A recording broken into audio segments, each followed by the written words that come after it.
Boa noite! Hoje a gente vai falar sobre emagrecimento consistente.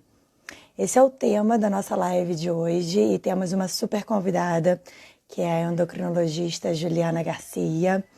Então, estamos começando aqui a nossa live. Sejam bem-vindos. Espero que vocês tenham tido uma boa quarta-feira.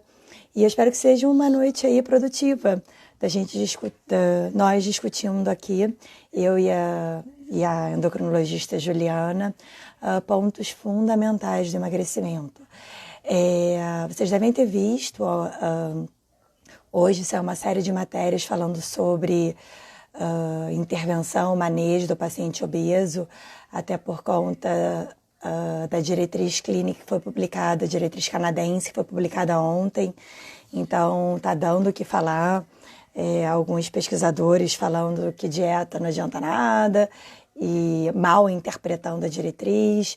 Enfim, nem sabia que essa diretriz ia ser publicada ontem, mas eu acho que a visão que eu tenho do processo de emagrecimento e da obesidade é bem parecida com a da Juliana e por isso que eu resolvi convidar ela, até para a gente ter uma discussão clínica, nutricional aqui conjunta. E eu quero muito saber, enfim, a respeito da prática clínica dela, sobre emagrecimento consistente.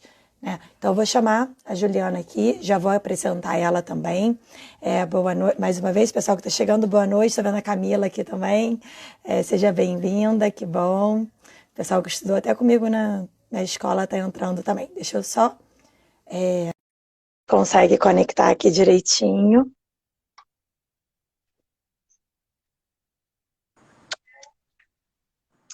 Oi, Anne. Oi, boa noite, tudo bom? Bom, obrigada pelo convite. É um prazer estar dividindo essa live com você. Eu estava vendo você introduzir aí, e eu também tenho uma linha de abordagem para essa questão toda de emagrecimento, de obesidade bem parecida, e que hoje em dia a gente cada vez mais vê a importância disso, né? A gente precisa ter uma visão um pouco maior do que as pessoas antigamente tinham com relação à obesidade. E estar aqui com você é um prazer muito grande, tá? Muito obrigada. Eu que estou super feliz. A Juliana mandou mensagem, estou entrando no atendimento, vou acabar de atender às vésperas da live, mas 6h30 eu vou conseguir entrar. E que bom, eu estou super feliz. Eu acho que a gente vai ter aí os próximos, enfim, minutos bem produtivos. Essa questão, né, da obesidade, e ela já teve várias discussões de a obesidade é doença, não é doença. Alguns países do mundo dizem que não é doença.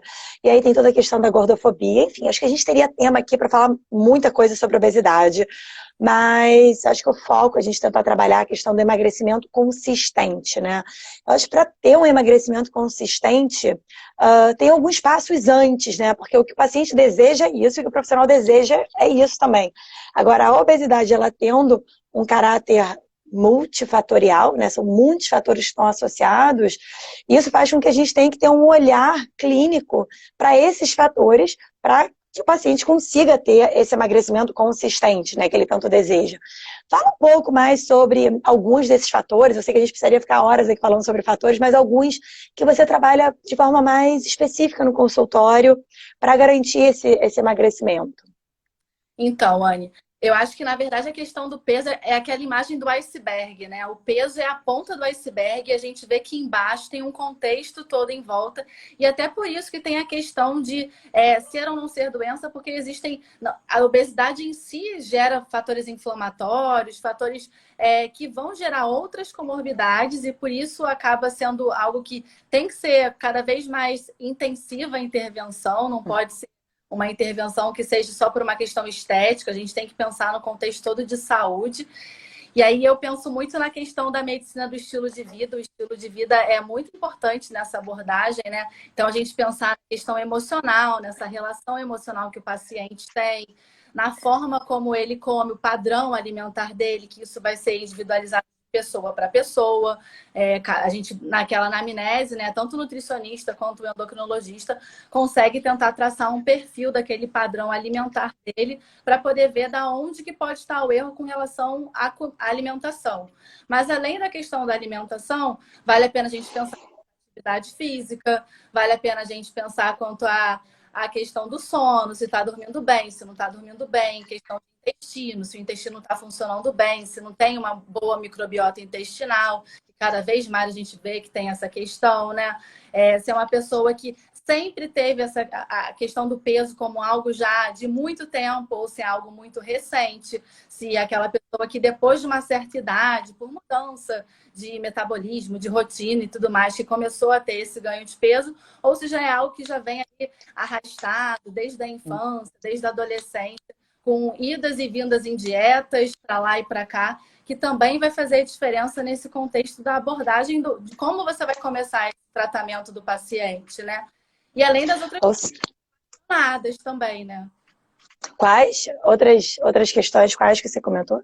Outras doenças relacionadas. Se tem diabetes, tem pressão alta, se tem colesterol alto, se tem uma síndrome metabólica, uma esteatose hepática, que também isso vai acabar estando na base ali do contexto de tratamento da obesidade. O peso vai ser a ponta, mas essa base aqui vai ter todo um tratamento para poder a gente conseguir ter um efetivo resultado de saúde, não só de peso, né?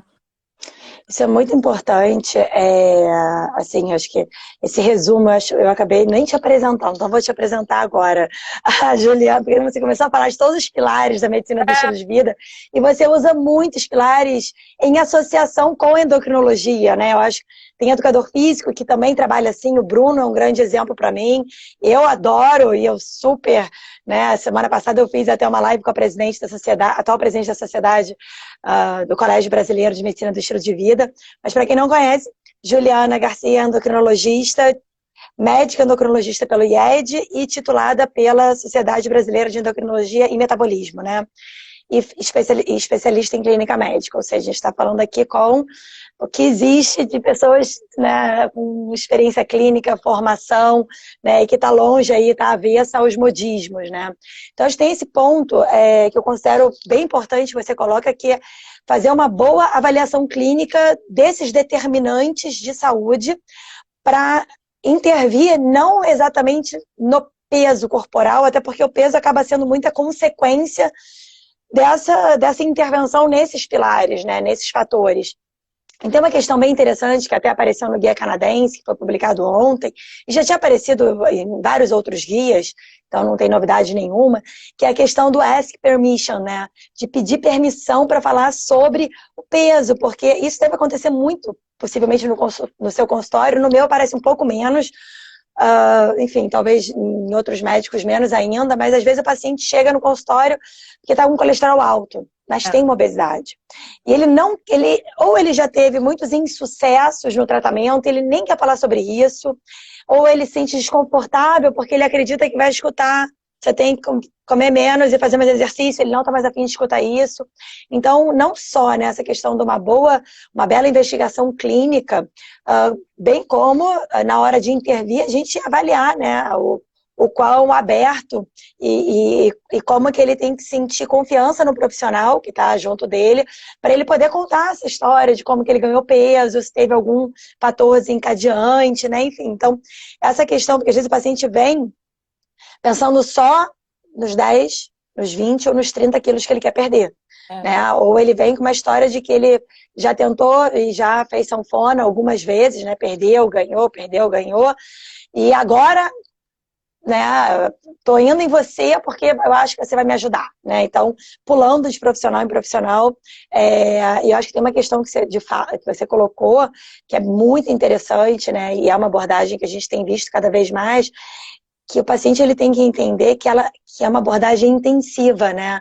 Então, tem a questão dos determinantes da saúde, mas não é uma questão de ele vai lá no endocrinologista, ele vai passar, sei lá, um remédio, vai no nutricionista passar uma dieta e segue a vida, né? Não é, né? Você precisa realmente de um acompanhamento, porque tem recaída, né? Tem uma série de questões aí em associação.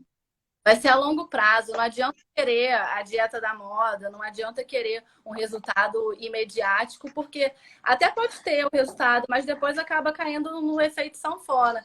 Eu acho que a grande questão da obesidade é esse caráter crônico, né? Quando a gente pega o paciente que tem uma tendência real genética, que a gente sabe que você falou, né? É multifatorial, tem a questão toda do estilo de vida, mas tem um fator genético que também está envolvido Uhum. com esses mediadores de fome, de saciedade, de metabolismo, muitos que a gente não consegue ainda identificar, que é tão amplo que a gente não consegue chegar naquele, vamos fazer um exame para poder definir qual é o seu. A gente não consegue isso. É muito individual, é muito polimorfismo para a gente conseguir definir exatamente, especificamente qual que vai ser. É meio que a gente ali no manejo desses critérios todos para conseguir ter um bom resultado. E o paciente, às vezes, ele quer a opção mais fácil, mais milagrosa, e nem sempre vai ser a melhor opção para ele. Sempre essa questão tem que ser uma questão muito sutil, né? Porque você pode acabar perdendo o paciente, então você tem que ter aquele envolvimento ali com o paciente para ele conseguir entender aonde você quer chegar, para dali você conseguir ir levando, conduzindo a dança dessa história de perder peso. Porque não deixa de ser uma dança, porque você como médico ou você como nutricionista, a gente sozinho não faz nada. Pode ser o plano perfeito, o plano alimentar, o planejamento Uhum. você fala assim, esse não tem como. Mas para aquele paciente, se ele não tiver afim, essa história de ask permission, né? Se você não tiver afim, você quer, vamos olhar para isso, vamos tentar mudar esse ponto aqui. Se a pessoa não tiver aberta para essa mudança, a mudança não acontece. Não é de fora para dentro, é realmente de dentro para fora, né? E cabe ao profissional, que não é que a Ânia ou a Juliana são profissionais que motivam. Não, a motivação ela é interna. A gente não tem capacidade de motivar o outro, mas você tem capacidade de, dentro de uma consulta, dentro de uma dança, eu adoro essa analogia, você consegue, de alguma forma, despertar ou fazer o paciente reconhecer aquele fator. E é interessante a forma que a gente tem que conduzir consulta para que a gente consiga ter essa abordagem prolongada e não imediatista. Né? Eu preciso de uma dieta porque eu vou viajar. Eu preciso de uma dieta porque minha filha vai casar. Existe, às vezes, motivos fortes, mas eles não são suficientemente fortes para quando o paciente tiver uma recaída, ele acaba desistindo. Então, cabe também dentro da consulta, e a medicina do estilo de vida fala muito sobre isso, né? Dessa questão, como que a gente acessa a parte comportamental. Como que através de uma entrevista motivacional você consegue ter uma conversa mais colaborativa e com isso o paciente sentir que você está do lado dele, né? Foi ontem, hoje é quarta, foi ontem, eu atendi uma paciente obesa, IMC de 39, online, né? E ela falou para mim, eu preciso de alguém para me chicotear. Eu falei, olha, eu não vou te chicotear, assim, eu não sou a pessoa, eu vou te dar a mão, eu vou vou te dar o suporte, é importante o suporte, então, via WhatsApp, ou seja lá o que for, porque esse cuidado, e não é uma consulta, são várias consultas, parece, assim, a minha sensação é que, por exemplo, o diabetes, a hipertensão, elas são muito bem vistas como doença crônica. Eu não sei, eu posso estar falando uma besteira, mas pelo menos os pacientes que chegam para mim diabéticos, eles meio que sabem que vão tomar aquele remédio por um longo prazo, ou vão fazer a dieta, ou não, vão fugir, enfim, mas sabem que tem que fazer. E parece que o indivíduo, às vezes, com excesso de peso, e aí eu não sei, pode ser por problema do profissional, pela questão da mídia também, com muitas dietas, fórmulas milagrosas, verão e qualquer outra coisa, né, que aparece, acredita que ela não é crônica como é o diabetes, né? Como é a hipertensão, como são as outras doenças crônicas não transmissíveis. E parece que eu acho que é difícil, se bem que até tem, né? A cura do diabetes, tem umas questões assim que surgem, mas eu acho que não é tão forte quanto é a da obesidade, né? Então A acho que existe. obesidade é muito estigmatizada por conta disso até, né, Anne? Acaba que é uma epidemia. É muito difícil da gente controlar esses preconceitos, até de ter a procura pela ajuda profissional, porque acaba que a pessoa às vezes acha que é só uma questão de força de vontade, dela seguir comendo certo, o que você falou do início, né? É só uma questão de comer menos e se exercitar mais, e na verdade não é só isso, né? É um contexto muito amplo para a gente conseguir abordar. Eu costumo falar para os meus pacientes que a gente tem meio que um set point de peso corporal, sabe? É como se o nosso corpo, o nosso DNA, ele não é muito lá da época dos nossos ancestrais. E naquela época, quem sobrevivia era quem conseguia acumular gordura. Quem conseguia se preservar no momento de muito frio, de jejum muito grande, que não ia ter colheita, que não ia ter caça. O nosso DNA, infelizmente, não evoluiu acompanhando toda a evolução que a gente tem hoje da nossa sociedade, da nossa cultura, de alimentos ultraprocessados, de sedentarismo, de estresse, e tudo acaba mexendo com a questão do nosso gasto energético, do nosso acúmulo de gordura. Uhum. Então, a gente tem essa memória, esse peso, esses 7 pontos de peso corporal, na verdade, penso que assim, o peso máximo que a gente tem e o nosso corpo, o nosso hipotálamo, que é o nosso centro regulador toda de peso corporal, de resposta termogênica e tudo mais, ele vai entender que ele precisa voltar para aquele peso. Então, perder peso, você pode até fazer uma dieta da Amora e perder peso, mas você vai tender o tempo todo com adaptações metabólicas. Era muito isso que a gente também queria trazer aqui, né, para conversar, de voltar para o peso. Isso não é mais uma questão só de força de vontade, de motivação, de ter um objetivo final. E sim você saber que do nosso DNA ele tem essa tendência. Nós, humanos, temos a tendência a acumular gordura. Infelizmente, para a gente, para o nosso corpo, ele não entende que a gente está acima do peso e aquele peso que está sendo perdido é algo bom para a nossa saúde. Ele entende que pode ser um perigo. Então, a questão de perder peso tem que ter toda essa abordagem que a gente pretende falar, justamente por isso, porque vai mudando, é dinâmico, não vai ser você vai você vai fazer essa dieta aqui e com essa dieta você vai chegar no seu peso. Ou você vai tomar esse remédio aqui, porque algumas vezes a gente precisa usar remédio sim. E sempre vai ser para melhorar a relação com o alimento, né? Não é para fazer o papel ativo do paciente. O paciente vai ter toda essa mudança de estilo de vida, mas às vezes precisa e não vai fazer sozinho, assim, é um processo mesmo que vai ser ao longo do tempo. Precisa ter paciência. Cada pessoa pode responder de um jeito, algumas pessoas melhor, outras menor, mas também dependendo muito da questão que a gente falou, de quanto tempo ela está naquele peso. Porque quanto mais tempo ela está naquele peso acima, mais o hipotálamo dela vai entender que aquele é o tá. Então vai ser muito mais difícil dela conseguir manter o peso baixo se aquele peso é muito diferente do peso que já está acostumado há muitos anos. Já tem 20 anos que eu tenho essa luta, fico indo e vindo, e cada vez que volta mais do que a última vez, né? Por conta dessa história toda de adaptação metabólica. Então, parece muito simples, muito matemático, né? Eu vi um post seu, eu acho, falando, é muito simples, né? É só você fazer uma restrição matemática ali, você está consumindo tantas calorias, gastando tantas calorias e você vai emagrecer. Seria maravilhoso se fosse assim, mas infelizmente não é. Não E os níveis não aumentariam tanto, né, Juliana? Assim, é o tipo de doença que, assim como outras doenças crônicas, que ela tende a aumentar. A maior parte dos pacientes que até se engajam num programa de estilo de vida, enfim, tem vários grandes estudos por aí, mas muitos deles perdem peso com a mudança intensiva e muitos recuperam parte desse peso, né? Praticamente quase todos recuperam uma parte do peso, justamente por conta dessa teoria do set point. E aí que eu acho que vale, e eu gosto de fazer muito isso em consulta, trazer algumas dessas informações para aumentar, fazer literacia em saúde, né? Aumentar a informação para o paciente, para ele entender que o processo não é tão simples como ele já escutou, de bater nas costas dele, vai correr, levanta da cadeira, fecha a boca. Não é isso, né? Então existe, né, o tal do iceberg que você colocou, existem todos esses fatores.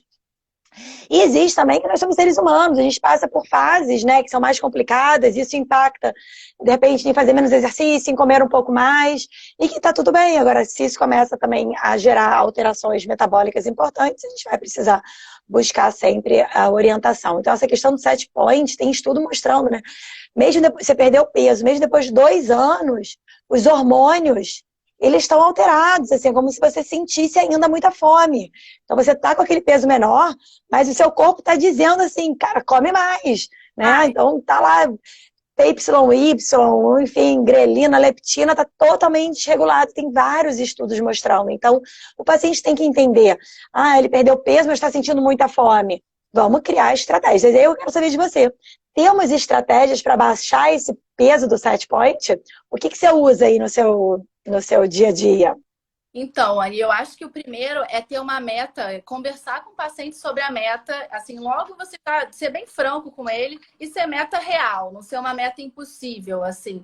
A gente sabe que, apesar da obesidade causar, ser uma doença e ter outras comorbidades relacionadas, uma perda de 10% do peso corporal, mesmo que não volte para um IMC de normalidade, mas 10% já é uma perda que já vai trazer mais saúde. E às vezes, para aquele paciente, 10%, se você colocar uma meta inicial real, que ele consiga perder ali, vamos supor, os 10%, que já vai ser um sucesso de tratamento, para ele já vai se sentir mais motivado do que ele pensa que tem que perder, sei lá, 30, 40 quilos logo de uma vez. Às vezes os 9, os 10 quilos, os 8 quilos, às vezes, e ali ajuda. E aí eu acho interessante a gente pensar que esses 10%, eles podem ser divididos em fases, né? A gente tem uma fase que quando a gente começa a fazer uma abordagem de perda de peso, existe uma fase ativa, que é uma fase de perda mais rápida de peso. A gente vê em estudo isso. Então, aquela história assim, é ruim perder peso numa velocidade muito rápida, não vale a pena. Quanto mais rápido você perde, mais rápido você reganha.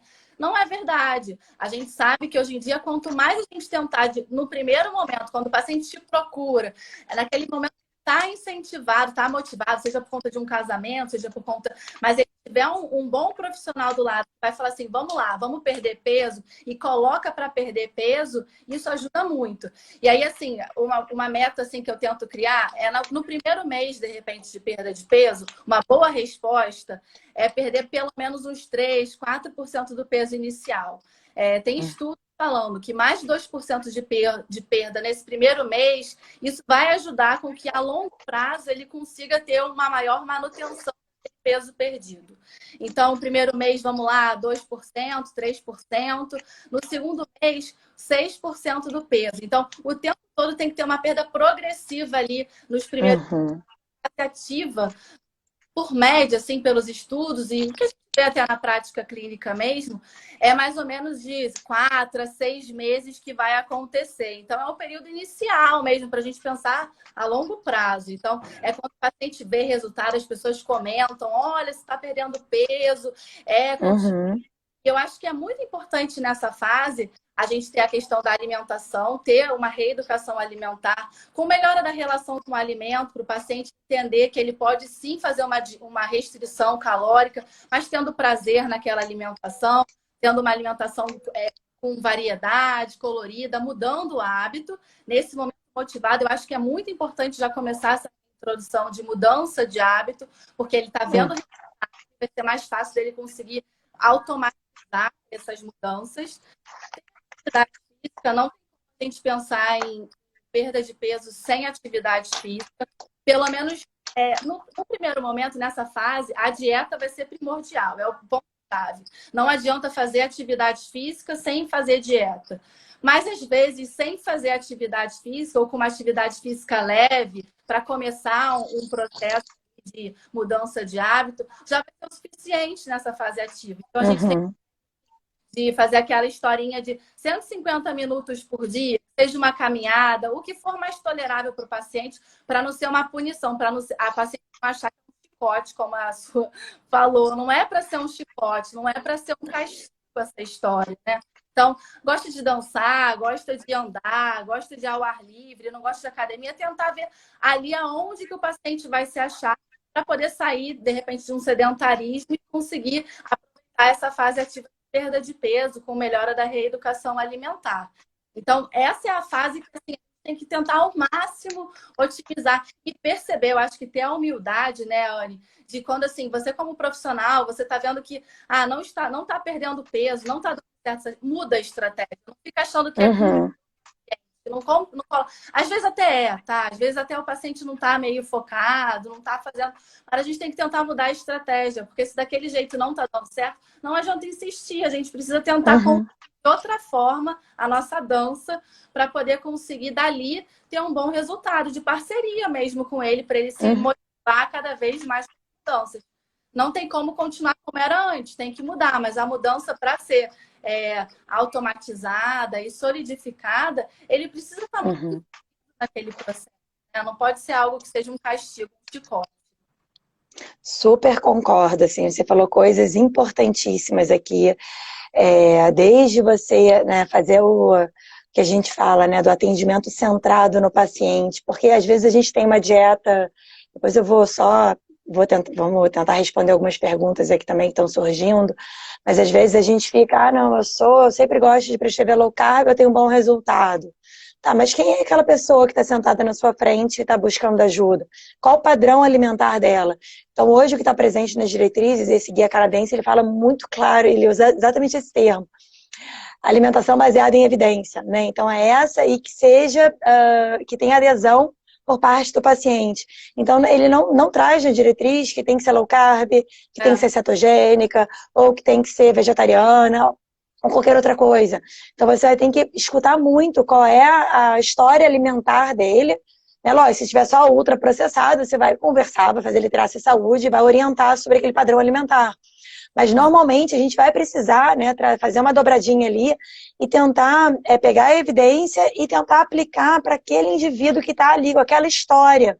Porque muitas vezes aquele planejamento que funcionou para um dietético, muito bem calculadinho, não vai ter aplicabilidade nenhum para aquela outra pessoa que está sentada. E tem uma outra questão que é importante, isso aparece em todas as diretrizes, e nessa última apareceu dois pontos que eu acho que são legais de falar, porque teve gente que perguntou aqui, Anne, como que... Depois eu quero saber a sua opinião, tá, Juliana?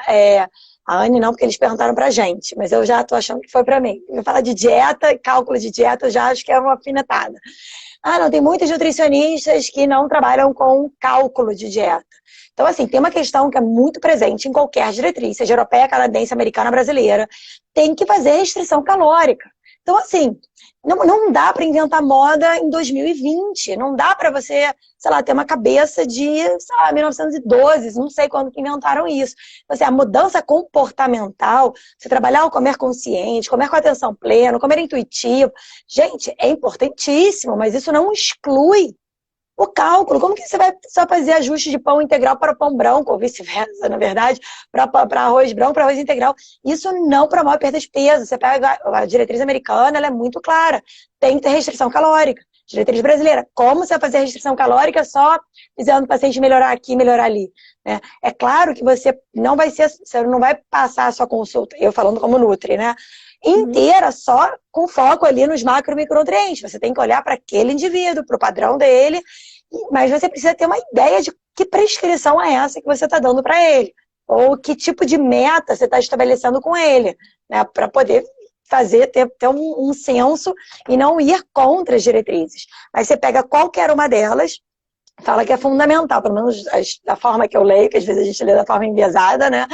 Que fala da importância do comportamento. Então, não é a alimentação ou o comportamento. É alimentação, exercício e comportamento, né? Então, as pessoas tendem, do meu ponto de vista, eu não sei se é para criar mais um modismo, mas tendem a querer colocar uma coisa como mais importante do que a outra, sabe? E, na verdade, no tratamento, cara, se não for interdisciplinar, você trabalhar com vários fatores, não vai ter sucesso. Assim, pelo menos pela minha experiência. Não sei o que você vê, Juliana, aí de cálculo. Eu penso totalmente igual você, Anne. E eu acho que, assim, agora com essa questão das dietas com nome, né? A nomenclatura é low carb, é cetogênica e tudo mais. Às vezes, num primeiro momento, tem profissionais que querem colocar todas as cartas. Vamos fazer um jejum intermitente com cetogênica, enfim, vai fazendo tudo. E é bom, às vezes, guardar uma carta na manga, porque conforme a gente vai avançando nessa história do emagrecimento, a estratégia nutricional vai ter que mudar. A minha parte médica também, às vezes, tem que mudar. Eu, como endócrino, eu penso em alguma medicação e, às vezes, ao longo do processo, olha, vou ter que aumentar a dose, vou ter que associar, eu não chego logo de cara com um canhão de um monte de remédio para aquele paciente para poder resolver. Por mais que eu queira que nessa fase ativa tenha uma perda importante. Preciso que seja um processo que eu veja a resposta dele, tenha acompanhamento de perto, né? Então, nessa fase, a gente precisa ter umas consultas mais regulares, ali mais de perto, para poder você ir mudando aos poucos as estratégias, mas não sai colocando tudo de uma vez, porque senão vai chegar lá na frente, você não vai ter mais o que fazer, Uhum. você não vai mais aguentar, já fiz de tudo, nada mais está funcionando, e a ideia não é essa, a ideia é ser algo, essa mudança de comportamento tem que ser algo que você vai curtindo o processo também, não só pelo resultado, mas para você, poxa, olha, eu nem comia isso e agora eu tô com paladar para isso. Eu tinha Uhum. totalmente infantil e agora eu estou conseguindo colocar mais vegetais, mais frutas no meu dia a dia. Era cheio de ultraprocessado e não está sendo, que é a abordagem que você fala mesmo. Então, super de acordo com isso. Eu acho que não tem como, na verdade, eu sou de acordo, porque não tem como, hoje em dia, em 2020, a gente pensar de outra forma, assim, não existe, não tem, assim, cada vez mais se estuda, se estuda, se estuda e se chega nesse mesmo ponto. Restrição calórica, comportamento, mudança de estilo de vida e vamos individualizar para aquele paciente para ele conseguir realmente ser firme no processo, que vai ser longo, não vai ser algo a curto prazo, né? Tem uma questão que eu fiz uma mesa redonda no meados de julho, e é só para alfinetar, tá? Eu quero escutar a sua opinião, esquentar nossa live. A gente fala assim da questão alimentar, longo prazo, e a questão da medicação. Você falou de ajuste de dose no momento de um platô, enfim, poderia estar ajudando, até a Camila perguntou aqui, no momento que o paciente está com muita fome, chega no platô de peso, e ele precisa continuar perdendo peso, ou por questões de saúde, em alguns momentos a gente tem que até ter uma recomendação maior, né, de 15%, enfim. A medicação, a gente vai usar ela de longo prazo, você tem estudos de longo prazo, porque para Então, mim, assim, existe, infelizmente, por conta de todo o estigma da obesidade, eu vou falar pelo que eu escuto nas minhas mídias sociais, né? E pelo que eu percebo, às vezes, de medo do paciente. Então, tem paciente, pessoas que, enfim, que participaram na live, na aula ao vivo do YouTube, que quando o Ricardo Oliveira começou a falar de medicação, todo mundo, não, perder peso tem que ser natural. Então, assim, a medicação, pelo menos nas diretrizes clínicas, ela vem como uma ação aditiva, né? sim, Então, você não está usando só a medicação pela sua fala também. Então, mas ela é bem-vinda, ela pode, por exemplo, ajudar num momento como esse, onde o paciente está com mais fome e está progredindo ali, está motivado, está com adesão, mas ele tem fome, os neuropeptídeos, os hormônios, as adaptações metabólicas estão mandando, está fazendo ele querer comer mais, né? Então, como que você vê essa questão, ou como que você utiliza na prática clínica, e por que tem tanto preconceito com medicação para obesidade? sim. Então, Anne, eu acho que o preconceito existe pela má utilização da medicação, sabe? Por profissionais que às vezes não são tão capacitados e estão ali meio que de frente, na linha de frente de obesidade, porque justamente por ser uma epidemia, tem um monte de gente que não é especialista, que não estudou a fundo, e está ali metido a tratar a história de obesidade. Cada um com a sua consciência, mas tem gente assim. E as medicações, eu só trabalho com medicação que é comprovada, que foi estudada, Uhum. para tratamento de obesidade. Não faço nada dessas coisas de fórmula, assim como a Sociedade Brasileira de Metabologia do Brasil e do mundo preconiza. Eu sigo por esses guidelines dessa forma. Então, as medicações, elas têm esse a longo prazo, mas desde que você vá acompanhando o paciente. Por exemplo, sibutramina. Sibutramina é uma medicação que é super estigmatizada, mas é uma boa medicação. O estudo que Uhum. que ela talvez não fosse tão boa, na verdade viu que ela tinha um N ali que era comprometido, que tinha ali um viés de resultado. Então, por isso ela voltou para o mercado, tendo um termo de responsabilidade, você tem que acompanhar o paciente. Então, toda consulta eu vou ver a pressão, a frequência cardíaca, como que ele está. Se para ele está tendo mais benefício do que malefício. Uhum. Sibutramina aqui, mas sem nenhum conflito de interesse, assim, nada contra as outras, tem outras muito boas, mas só como um exemplo, porque essa é uma que quando a gente pensa em usar, o paciente fica assim, meu Deus, mas sibutramina, e não é para ser assim, você está com acompanhamento médico, não é para você usar própria, é para você comprar porque a sua amiga está usando, é porque o seu médico está te orientando a usar. E essa história da medicação, ela é muito. Os estudos todos mostram que ela é mais eficaz, às vezes, até na fase de manutenção do peso, para você conseguir manter o peso por conta das adaptações metabólicas. Não é nem só uma questão de perder. Eu vou usar o remédio para perder peso, quando eu perder peso eu paro. Não, não é para ser assim. remédio para perder peso e depois, ao longo do processo, às vezes você precisa continuar com o remédio. Você pode, eu falei, né, de associar um mecanismo de ação, porque cada um vai ter um mecanismo de ação, que, de acordo com o paciente, você vai ver o que ele tolera mais, o que está precisando mais, aonde que está pesando a balança. É mais uma questão emocional, é mais uma questão de ser hiperfágico, precisar ter uma questão de saciedade mais presente. A gente vai vendo pelo perfil do paciente para decidir o que é. Ao longo dessa, a gente falou de fase ativa, né?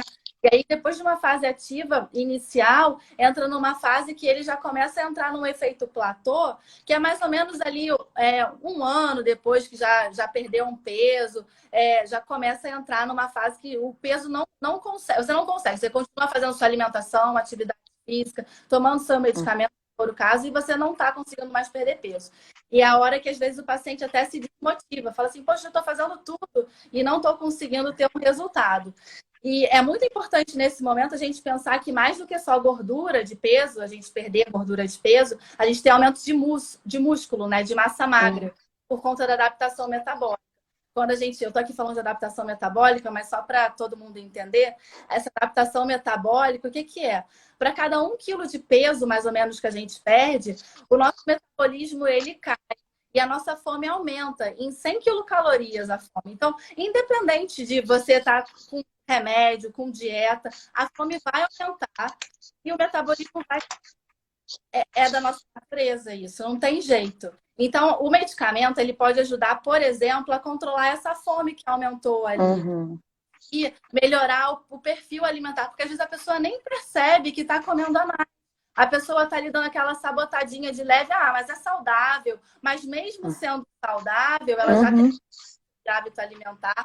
Mesmo sendo um alimento saudável, se não tiver dentro da cota dele ali, ele vai começar, vai ficar estagnado, não vai perder peso. Então, é muito tênue essa linha entre a fome, entre o metabolismo ao longo da perda.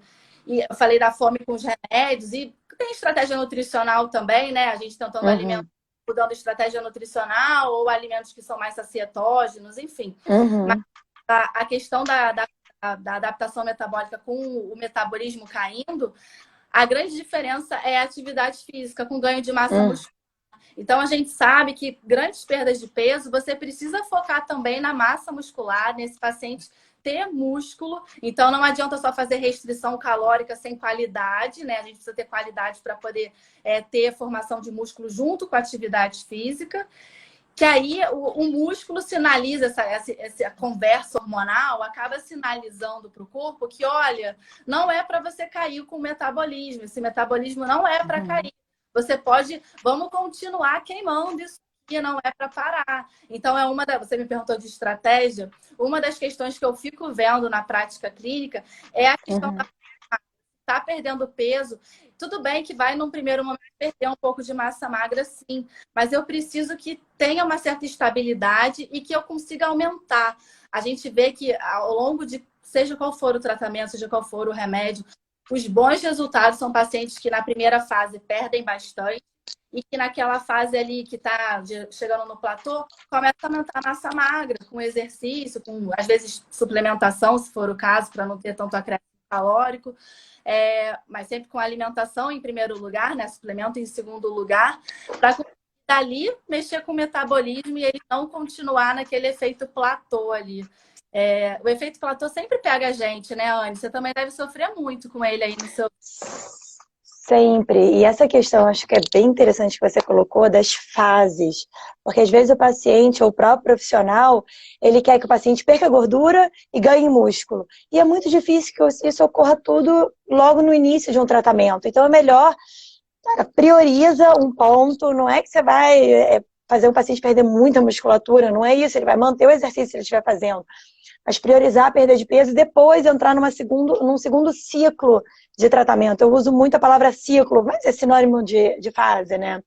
E o platô é comum, né? Não só um platô, mas às vezes o paciente que ele tá bem, né? E daí depois ele começa a oscilar o peso ali, sobe 2 quilos, enquanto no final de semana era normal subir 1 quilo, depois perdi 1 quilo e ali tava no... e depois ele começa, às vezes, no final de semana sobe 2 e depois só perde 1. Então, isso também é comum, né? Esses pequenos ganhos que são grandes sinais de alerta para a gente. E no platô, acho que é isso, a gente não criar novas estratégias, a variação dos macronutrientes, eles são fundamentais, né? Então, a gente tem a estratégia, sim, da restrição calórica, mas a gente até pode intervir da forma mais contemporânea, que é fazer essa variação. Então, diminuir um pouco o teor de carboidrato, aumentar um pouco o teor de proteína ou de gordura, fazer um jejum intermitente é uma boa estratégia também. Eu gosto, eu utilizo muito na prática clínica. Isso, apesar de, lógico, numa primeira consulta você não vai falar sobre isso com pacientes com obesidade, mas de repente, ao longo do acompanhamento, pode ser uma estratégia, e você tem que estar ciente também, né, acho que o profissional, que fazer o jejum intermitente, pelo que as pesquisas mostram, diminui até mesmo esses hormônios de fome. Né? Então, tem alguns estudos mostrando que no time restricted feeding, né, que é o jejum mais longo um pouquinho, então o paciente come numa janela ali de 6 horas, por exemplo, ele faz a última refeição. Tô falando do estudo, né? Então, a primeira refeição às 9, a última refeição 3 da tarde. A gente poderia pensar, poxa, às 9 horas da noite os pacientes devem estar azuis de fome. Mas não, tem estudo mostrando que os níveis dos hormônios, né, da fome, e até mesmo a sensação de fome, não é maior do que aquele que ingeriu às 8 horas da noite alimentos. Então, a gente precisa também se munir das evidências para poder ter uma conversa e explicar para o paciente que existem alguns mitos, que ele pode achar que vai ficar com fome, mas para ele experimentar a estratégia e avaliar. Claro que a gente não vai fazer isso com pacientes com compulsão, né, outras questões de cunho mais comportamental que a gente vai precisar trabalhar antes, né, porque senão você vai estar induzindo aí outros problemas alimentares que são comuns também no paciente com excesso de peso, né? Então a gente tem muitas estratégias, eu gosto muito de trabalhar. Eu tô até eu tô ficando quase com vergonha, porque eu tenho falado tanto de plant-based nas aulas, que agora as pessoas, alguns colegas médicos, me seguem qualquer coisa que postam, sei lá, plant-based, assim, acho que a Sociedade Brasileira de Cardiologia postou alguma coisa falando sobre os mitos de colesterol, enfim, e que para reduzir o colesterol era uma dieta plant-based. Agora as pessoas já printam e me mandam, tipo assim, eu falo, ai meu Deus, estou rotulada. Mas a própria estratégia de ter uma alimentação predominantemente à base de vegetais, você confere ao paciente uma alimentação de baixa densidade calórica. Então, isso dá mais saciedade, né? Então, pode também ser uma estratégia aí para ser estimulada ou utilizada em algum período de tratamento, né? E fazer ação, né, Anne? Eu acho que essa história de você fazer essa mudança da estratégia nutricional acaba sendo menos monótono, ele não fica naquela monotonia. Comer do mesmo padrão, ele vai vendo que o metabolismo entende também que vale a pena mudar. Da mesma forma que a estratégia nutricional vale mudar nessa fase platô, a estratégia de atividade física também vale mudar. Então, às vezes, a pessoa está sempre aquela mesma aula, eu corro, eu só corro e agora eu não consigo mais emagrecer. De repente não é mais para você correr, corrida a gente fala que é um contínuo de alta intensidade, né? Então de repente você tem que fazer um intervalado de alta intensidade, você tem que fazer mais um exercício de resistência, você tem que fazer outros perfis de estratégia de atividade física também nesse momento para poder fazer essa mudança de efeito platô para o corpo, é o tempo todo, é uma escada rolante, o Bruno Halpern fala muito isso, sempre. É uma escada rolante, você meio que ao contrário da escada. A escada está descendo, está subindo. Então, é o tempo todo você meio que dinâmico ali, num processo de tentar fugir da adaptação. Porque o seu corpo vai tentar te puxar para baixo, vai tentar volta para aquilo. Então, E não é preguiça, né? Não é preguiça, não baixa motivação, porque às vezes existem esses rótulos, né? O paciente não consegue manter o peso porque é preguiçoso, porque não tem foco, não tem fé, sei lá o que é foco, força e fé, né? E na verdade não tem nada disso, né? O próprio paciente, às vezes, ele se desmotiva por conta de perceber nesse momento. E eu acho que cabe a nós, assim, falar assim, não, olha só, é normal, vamos lá, vamos continuar. Olha o quanto que você já ganhou até aqui, vale a pena. E pensar que, às vezes, aquela meta inicial dele, mostrar para ele o quanto ele já chegou. Eu mostro muito isso para os meus pacientes. Olha o quanto você já ganhou até aqui. Será que, de repente, aqui não tá bom? Talvez não seja o perfeito, mas você, em termos de saúde, você está muito melhor. Olha a mudança toda de comportamento, de sono, de intestino, de hábitos todos que você já conseguiu até aqui ao longo do processo, que vale muito mais do que o peso. Então, a gente fica... Claro, a gente quer que o paciente perca peso, a gente quer que ele fique muito feliz, que ele vista o manequim, isso tudo é importante, perder a medida de cintura, mas às vezes a gente também tem que pensar que será que o sacrifício dele, o sacrifício que ele vai ter que fazer, a restrição que ele vai fazer, vai ser tão impactante para ele em termos de saúde que vale a pena continuar, né, naquele radicalismo. Uhum. Às vezes você no meio termo você consegue trazer saúde, o paciente fica mais feliz, perde o paciente, porque você continua ali junto com ele, ele entende que você está junto com ele, você não está ali julgando Uhum. ele, e ele se motiva a continuar, né? Porque tem paciente que tem vergonha de vir pra gente, né, Anne? Quando tem esses altos e baixos, aí passou por uma Uhum. fase que é peso, aí fala assim, nem vou voltar, porque não vai ter perdido peso, não vou conseguir mostrar um resultado bonito, não vou conseguir mostrar o que foi programado, e se Uhum. desestimula, e não é assim, né? E essa questão que também está presente nas diretrizes, você tocou muito, muito nesse assunto, que você tem a questão da perda de peso, que muitas vezes é o que o paciente busca, mas como profissional de saúde, a gente tem que estar com foco na qualidade de vida dele e na saúde dele. Então não tem como a gente usar uma estratégia nutricional ou, enfim, farmacológica que não esteja em consonante desses três pilares fundamentais. Então, é a perda de peso, a qualidade de vida e a saúde. Eu não vou prescrever uma dieta que vai jogar a qualidade de vida no pé do paciente, que ele vai perder, sei lá, vou falar aqui só para sucrinar algumas pessoas, mas eu não vou fazer uma dieta que seja só a base de shakes, entendeu? Porque eu vou tirar a qualidade de vida dele. Eu vou tirar, porque cadê o social? Cadê o jantar na sexta-feira? Né? E a gente pode, sim, dentro do processo de emagrecimento, ter algum tipo de flexibilização e ter receitas, talvez de baixa caloria, mas prazerosas. Então, a gente tem que, cara, qualquer diretriz, a guia canadense fala isso também, tem que prezar pela qualidade de vida, né? No próprio Blackburn agora também eles falaram muito sobre isso.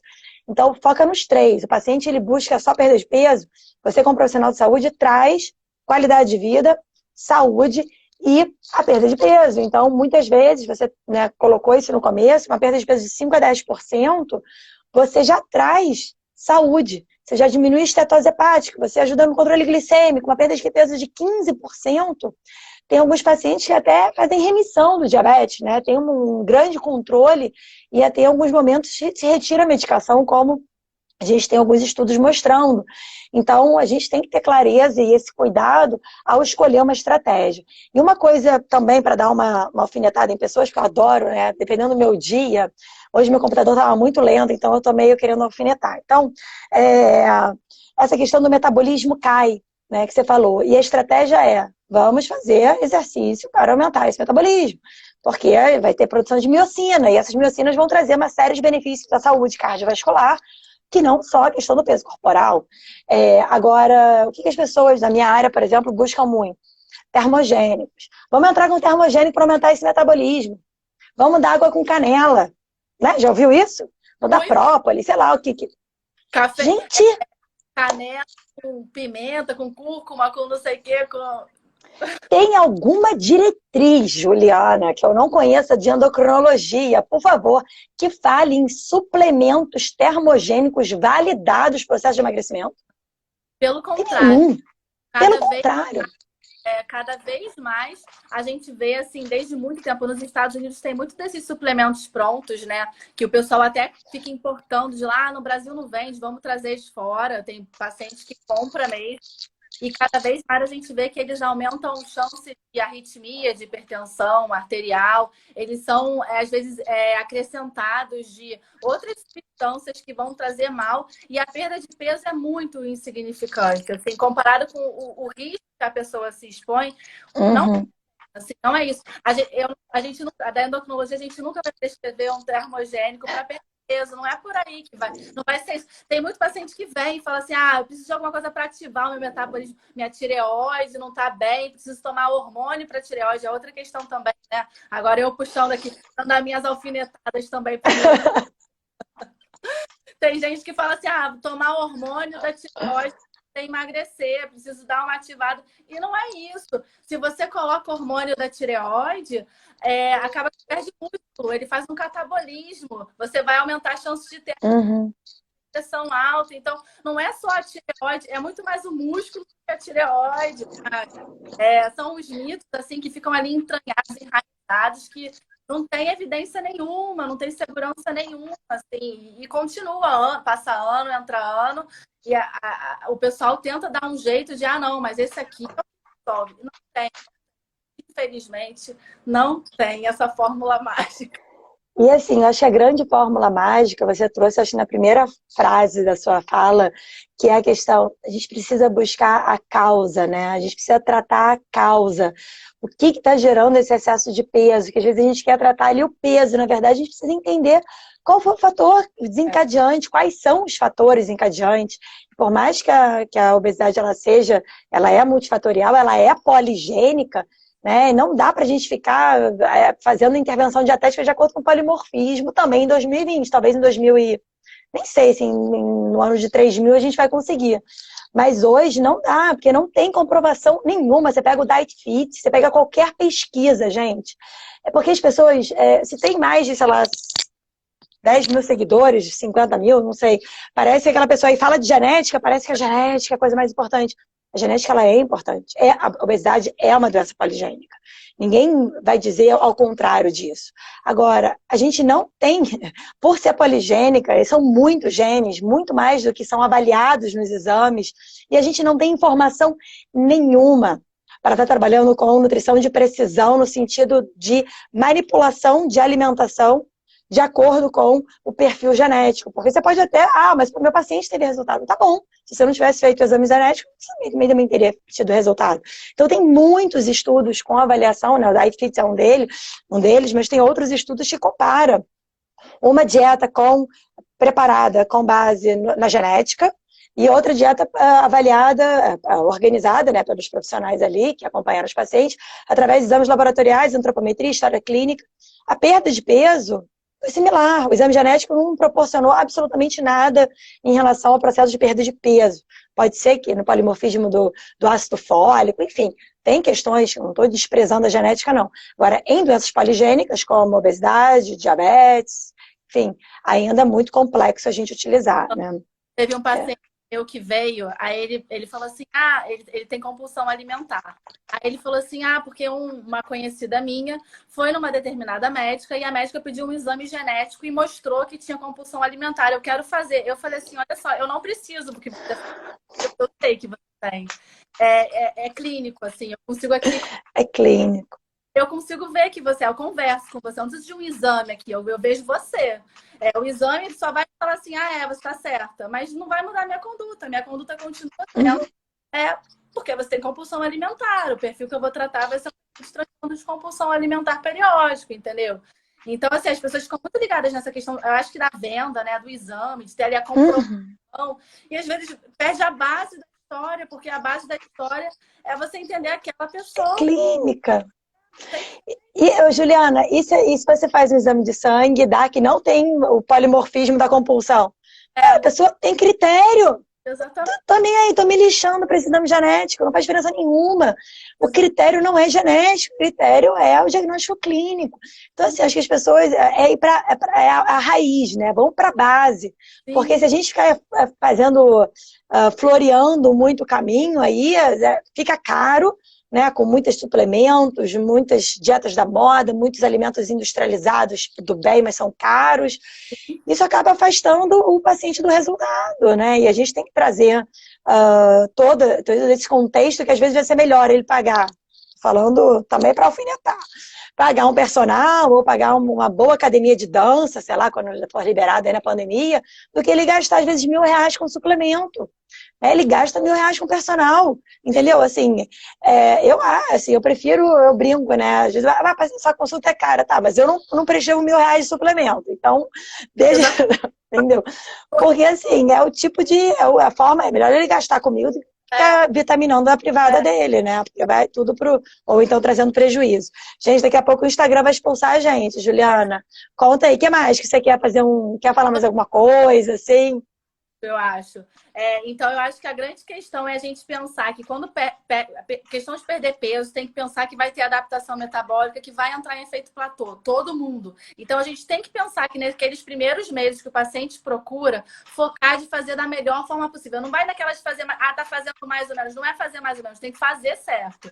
Tem que ir ali para fazer mudança de estilo de vida. Se for o caso de usar alguma medicação, de repente, indicar para ir para o endócrino avaliar se é o caso ou não de usar medicamento. Medicamentos têm segurança, mas desde que tenha acompanhamento médico e seja individualizado para aquele paciente, respondendo até uma pergunta que colocaram aqui. Então, os remédios têm seu papel, mas não substitui reeducação alimentar, atividade, essas questões todas comportamentais. Na fase onde entra em platô, o ideal é tentar mudar a estratégia alimentar, tentar mudar a estratégia de atividade física e focar muito na questão do músculo. Precisa ganhar massa muscular nessa fase. Precisa estar de olho em músculo. Às vezes a pessoa fica muito focada em perder peso, fazendo restrição calórica absurdas, assim, intensa, que não vai fazer ganhar músculo. Não tem como ganhar músculo. Às vezes você fazer uma periodização com carboidrato, estratégia nutricional, vai dar um boom e vai ganhar músculo, vai dar alimento para aquele músculo crescer.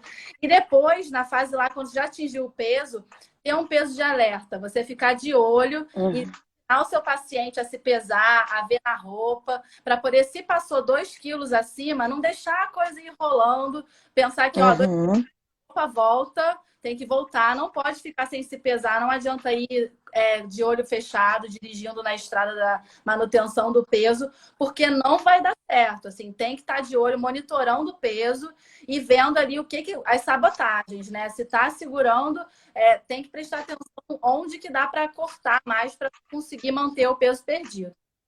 Acho que é isso. Cara, que linda você. Não, assim, você consegue sintetizar 1 hora de live em uma fala. Cara, foi muito bom. Eu ficaria aqui acho que horas conversando com você. Tá uma delícia esse papo. Vamos combinar mais vezes, Ania. Vamos. Acho que a gente trouxe aqui algumas questões fundamentais. Lógico que o tema ali de emagrecimento consistente, às vezes pode ser um termo reducionista, mas às vezes para escrever, acho que tudo que a Juliana trouxe para a gente em um card para convidar vocês para a live, eu não ia conseguir, né? Então a gente trouxe esse conceito para a gente sempre atender, olhar esse paciente pensando no depois, e não só no ativo, né? E o que ele vai precisar mudar. E se você vai ter uma restrição maior no início, de repente menor depois, mas atrelando a outras estratégias. E aqui, só complementando, talvez, como a gente já falou, né? Mas o pessoal que chegou mais tarde não deve ter escutado. A questão sempre do ritmo circadiano, sono, ingestão de álcool, estresse. Então, tem essas outras, né? Os 6 pilares da medicina do estilo de vida, e a gente tem que estar sempre revisitando eles. Porque, às vezes, uma ingestão por algum estresse no trabalho, acaba descompensando na alimentação. A gente sabe que todos os pilares, eles são muito associados, né? Te dorme mal, aí a gente quer comer mais doce. Né? A gente dorme mal, aí à tarde está com sonolência, tem que trabalhar e aí quer comer alguma coisinha. Então, assim, a gente tem que, junto desse paciente, mesmo na fase de manutenção, que as consultas não vão ser tão frequentes, mas a gente precisa sempre revisitar todos esses 6 pilares, porque é muito fácil, a gente já tem a questão hormonal que nos joga para estar comendo mais. E por conta da perda de peso, o metabolismo diminui um pouco. Agora, se ainda atrela esse cenário a uma microbiota desequilibrada, né, com ingestão de alimentos processados, enfim, excesso de carnes e outras questões, com sono desregulado, eu estou dormindo muito tarde, mas eu acordo cedo para fazer exercício.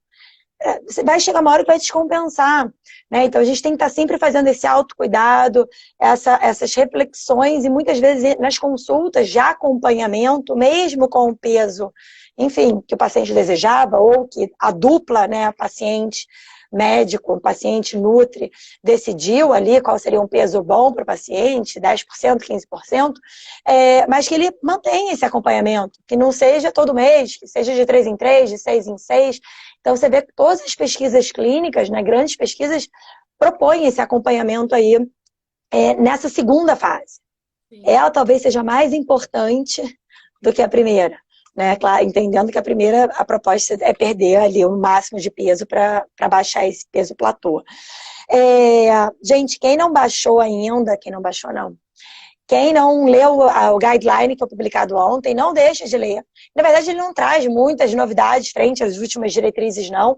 Mas é sempre bom a gente estar com a evidência fresquinha. Eu fiz um print, ele está disponível, dá para baixar. Tem algumas matérias saindo no BBC, aí 30 segundos. E uma série de outros jornais aí falando sobre essa diretriz. Então, é importante que o profissional de saúde saiba o que está rolando na discussão. E, mais uma vez, Ju, adorei. Muito obrigada pela presença de todo mundo aqui essa noite. E a gente vai marcar mais lives, com certeza, ou pelo menos um café de máscara num dia desse. Bom, beijo. Obrigada. Obrigada a todo mundo que participou também. Foi ótimo, tá? Boa noite.